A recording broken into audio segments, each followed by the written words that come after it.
Hello Electrathon class. This is Mr. Doring giving you an update on our class assignments, and I've been trying to figure out how can we, since we can no longer meet, still continue to make progress on our Electrathon vehicle, if not for this year, for next year.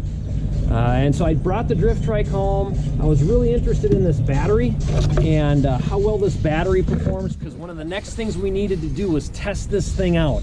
A couple things about the battery. First of all, I'm noticing that there are some cracks forming. I know some of you had noticed this before.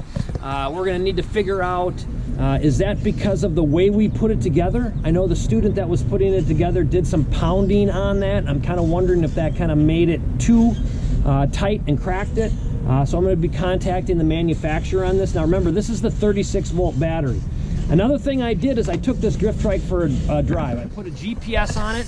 This little GPS unit right here records the total moving time.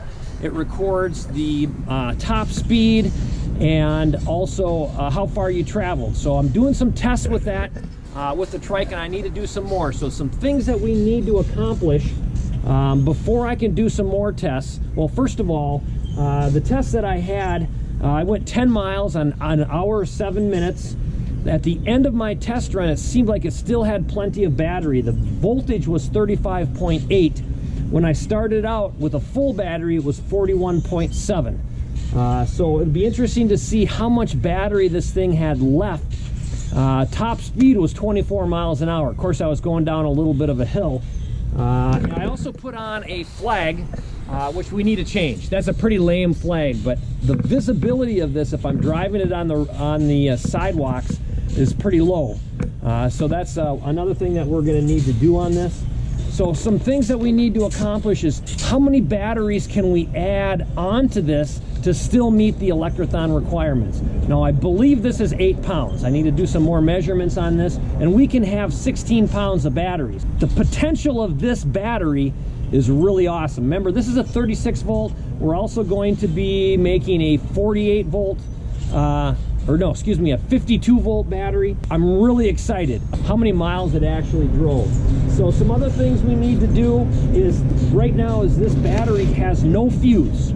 So if there'd be a short circuit, we're talking the battery's gonna melt down. So this is kind of dangerous. So before any more tests can be done, we're gonna need to add a fuse onto this.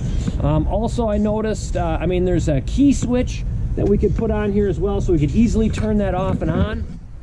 There's also where the wires go into the box right here. It's kind of a sharp little edge right there. So we're gonna need to get something around this hole, some type of a grommet to protect the wires that are going in and out of there. And another thing that I noticed that I didn't think about when we were putting the battery together is, if you notice this plug right here, this is on the battery side. You notice that you have 2 contacts coming out of that plug. If anything would go in there, it'd be very easy to make a short circuit. A small little piece of metal, a little metal screwdriver, you got a short circuit, and this battery is short circuiting, and a lot of electricity is going to go through that. These wires are going to melt down. It's going to be bad news. And if you notice over here, the plug that's hooked up to the motor and the controller, there's plastic between the 2 contacts. It'd be really hard to short circuit this. So we wired those plugs on. So that's going to need to be changed as well. So these are some of the things that we're going to need to do. We need a new flag on the top. We need a fuse and a switch. We need and do a road test. So I'm going to give you some more updates on this. I hope everything's going fine at home. You can just go ahead and answer the questions on this presentation, and I hope everything's fine. I really miss school, and I miss having you in class building really cool stuff like this drift trike. So we'll see you on the flip side. Take care.